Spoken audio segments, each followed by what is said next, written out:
Is there just a constant injury bug in Santa Clara? Because it feels like the Niners have been bitten by it the last 3 years. Right now, George Kittle, he goes on the IR, so that's 4 weeks. And then I saw earlier today, Purdy, maybe 2 to 5 is a potential. Is he an IR candidate as well? What's going on with the Niners and their injury situation right now? Well, Kyle Shanahan said multiple weeks. And when the head coach is saying on Wednesday that the quarterback is a long shot to play and that it's a multiple week injury, that tells you what you need to know. Like, Kyle Shanahan's being as transparent as he could be about that.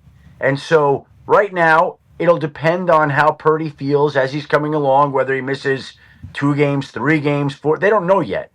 They'll wait to see how he responds to these injuries. The toe is the bigger issue than the shoulder right now.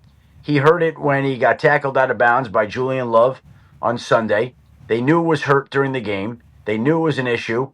And now it looks like it's going to sideline him Sunday and beyond.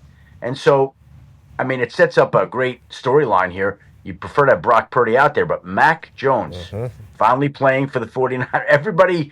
Everybody expected to see Mac Jones running a Kyle Shanahan offense. We just didn't think it was going to be in week 2 of the 2025 season. But that's what we got here on Sunday in New Orleans against the Saints. And again, I'm just telling you that when the Niners made that trade to go up to number 3, it was with the intent to draft Mac Jones. And then during the process and the evaluations, they changed their course of thinking and decided to go Trey Lance. And they went away from Mac Jones.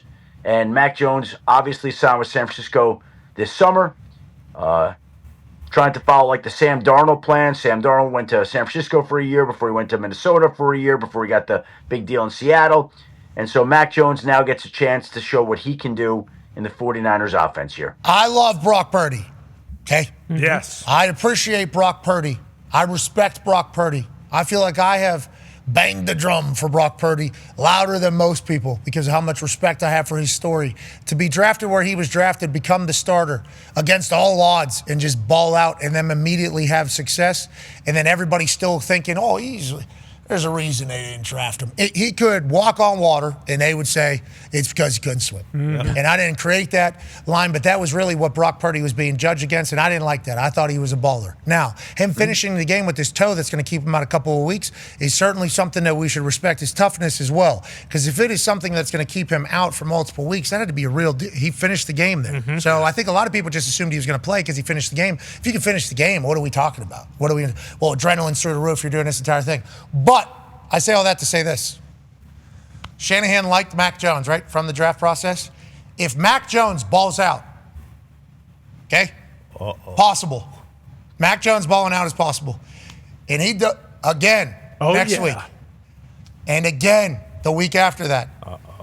Kyle Shanahan is a guy who will say, we just gave you how much money? We don't care. We are going with Mac Jones. He is a hot hand, is my quarterback type of guy. And that's insane to even think about at this point, especially because of how much I respect Brock Purdy. But if Mac Jones is the perfect quarterback for a Kyle Shanahan offense, which is possible, especially with the years of experience he's had now with failing. Failing is a good thing because you learn a lot. You get humbled maybe. I don't know how many gritties we're going to see tonight.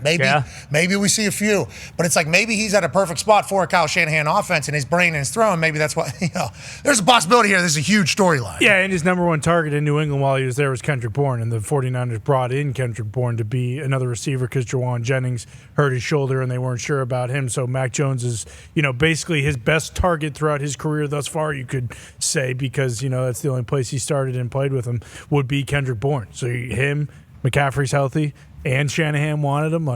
Tongs, what's the guy's name? Yeah, Jake Tonges. Are we on the right track here? Am I speaking out of pocket saying that, Shefty? I listen, they're committed to Brock Purdy. The money's committed to Brock Purdy. Yeah. They'd love to have Mac Jones develop. I think there are always a bunch of scenarios that could unfold with any scenario. I don't see that happening right now. I think there's a lot of steps that you'd have to get through to get to that point in time. If Brock Purdy were unsigned and hadn't signed the deal this past summer, then I'd say that's interesting, Pat. We might be onto something. But they committed big money to the guy, so he's going to be there for a while. The 3 overall pick.